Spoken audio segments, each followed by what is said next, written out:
G'day folks, my name is Rob. Welcome back to another F1 fantasy video. Today we are looking at my race week preview and final thoughts ahead of the Singapore Grand Prix this coming weekend. As always, if you're new around here and enjoy the content, be sure to like the video and subscribe to the channel. So as always, with this installment, I take a look at how the race week is shaping up, chip usage considerations, key talking points, and towards the end we'll revisit what my team is looking like ahead of the race. So first things first, chip usage is a very kind of hot topic of discussion for this week. Has obviously just come off the back of a number of users using their Limitless in Monza, and I think some people are looking forward to continuing that momentum heading into Singapore. Singapore is obviously one of the original street circuits on the calendar. Historically has a record of a high number of DNFs, and then there's also the possibility of wet weather this weekend. So I think that really opens the door for the no negative chip. I know a number of people have already used it at other circuits earlier in the calendar, such as Saudi Arabia and Monaco. But I think this is a great opportunity for those people who have not done it, and I'm most likely going to do it myself for the reasons mentioned. I think also because Red Bull triple up is very common in many of the teams, and not to mention that McLaren are expected to perform well with, I guess, a number of extra turns compared to Monza, means that so many people will be doubled and tripled up on these builds. So I think naturally it is a great opportunity to mitigate the double DNF that the constructor, for instance, might be hit with if you're unlucky to have one or even two drivers DNF in your team during that race. So that's kind of where my head's at the moment. We'll obviously get later into the video into what my team is looking like and what that means for my double and triple ups. But I think given that's how it's likely going to shape out for me and for a number of other people who are leaning towards McLaren assets in their team, most likely a chip that I think will reap the benefit where drivers may well DNF. We had 6 DNFs last season, and you also throw in the fact that we've got 2 rookies on the grid in Liam Lawson and Logan Sargent, both of which have not driven there before. So if you're obviously owning them, that carries some degree of risk as well, given they haven't really had any experience outside of the simulator at this circuit. So I think there's a number of factors worth considering.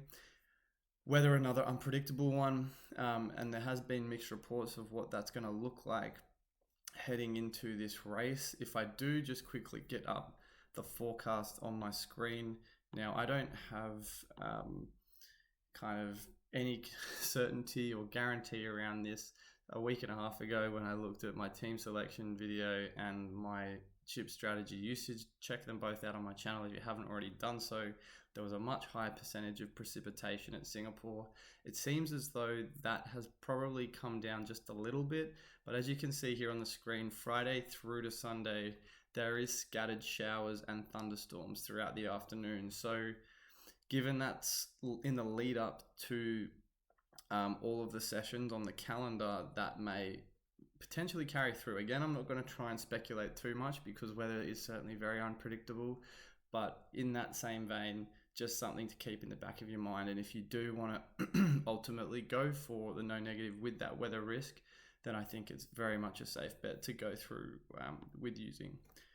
So as far as key talking points are concerned, Aston Martin, McLaren and Mercedes are all expected to improve at Singapore. The primary reason for that is because of the fact that unlike Monza, which we had last week, that had a very high number of straights and favoured those teams with excellent straight line speeds such as Ferrari, Red Bull and Williams, those teams, with the exception of most likely Red Bull, are probably going to regress a little bit this weekend. And those teams that run a higher downforce loaded wing setup, such as McLaren and Aston Martin, are certainly expected to rebound. So I think as a result of that, these drivers and constructors will certainly come back onto our radar, if not already owned. I will bring up this source I came across on Twitter earlier in the week, which kind of reaffirms what I've just said here. The low and medium speed corners for the Singapore circuit will likely work in the favor of those 3 teams I've mentioned. And even though there has been the introduction of that new straight, you can see kind of on the bottom of the circuit, I don't think that's really going to make that much of a difference. Alex Albon, for instance, in a great car that's excellent on straights, but with all of these extra corners, particularly these ones that are under 100 miles an hour, definitely carries a degree of risk for drivers in cars that do particularly well on those straight lines. So we saw in Budapest and Zandvoort, Aston Martin and McLaren and Mercedes all had quite strong performances those weekends. This circuit is very similar to those.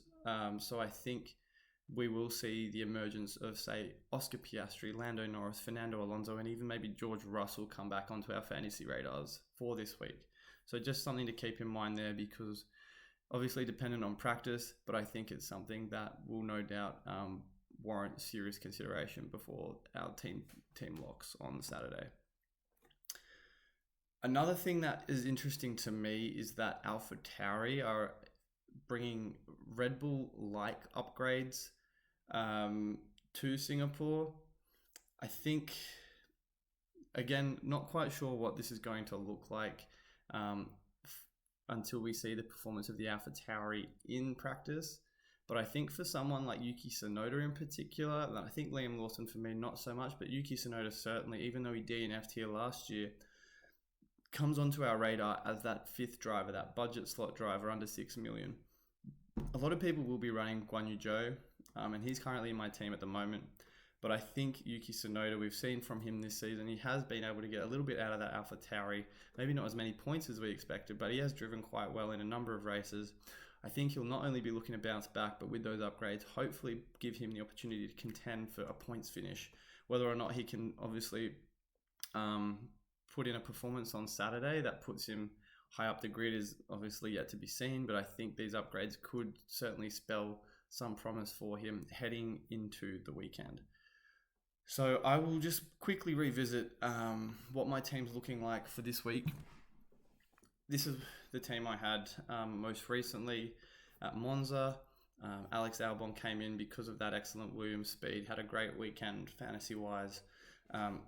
But as I said before, Williams aren't expected to do quite as well at this race as they might have done so in previous races. So I think naturally he is probably the first option for me to get the boot. I am fortunate just to be able to stretch to someone like Oscar Piastri. And if I had enough budget, I'd obviously be moving from Fernando Alonso to Lando Norris. Fortunately, don't have that, but some of you that do have that luxury, I think a triple up on McLaren is certainly prudent. Again, hate having to repeat this all the time, but do wait until practice to see how those McLaren cars are performing, but I certainly think it's a very viable option. I mean, I could hardly split the two, Alonso and Norris at the moment, so both very good options. As I said before, Tsunoda certainly a candidate for me in that fifth slot. I don't think Zhou is by any means a bad driver to have, and with that new straight addition at Singapore, promotes perhaps a little bit more overtaking. How much more, I can't really say with any certainty, but perhaps enough for someone like Zhou, who is the overtake merchant in fantasy this season, an opportunity to perhaps thrive in some capacity. However, if I decide not to go with Zhou, and again, a lot of it is dependent on how we see the drivers go on Friday and Saturday morning, or Saturday afternoon, I think, if that's when FP3 is, then maybe Yuki Tsunoda could fill that that final spot in my team. Now, I was certainly thinking about getting in someone like Carlos Sainz to enable the triple McLaren. I'm not so sure if that's the build for me, given Ferrari may not do quite as well here.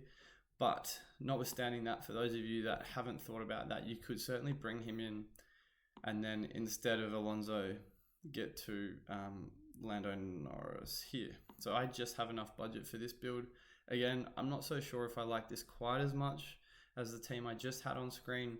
And if I could pick between Sainz and Russell, I'd probably go Russell. But then again, that would mean having to downgrade someone like Yuki Tsunoda to like a Logan Sargent or a Nico Hülkenberg, neither of which I'm particularly fond of at the moment. So I think going back to where I'm at right now, it'll probably be two trades for me. Fernando in that top slot as I had in the previous race. Checo will obviously stay there. Oscar in for Alex Albon, and then it will be a toss-up between Yuki Tsunoda and Guan Yu Zhou. So that's all for me this week, guys. A very brief one as I'm kind of on location. Haven't been very active this week at all, and will probably be the case a little bit in the next couple of weeks, as I'm not at home at the moment, but doing my best to try and get these videos out as much and as frequently as possible. So please be patient with me. But again, let me know below if you've got any different strategies, if you're going to activate No Negative or any other chips this weekend. Good luck with your teams this weekend, guys, and I'll see you all very soon.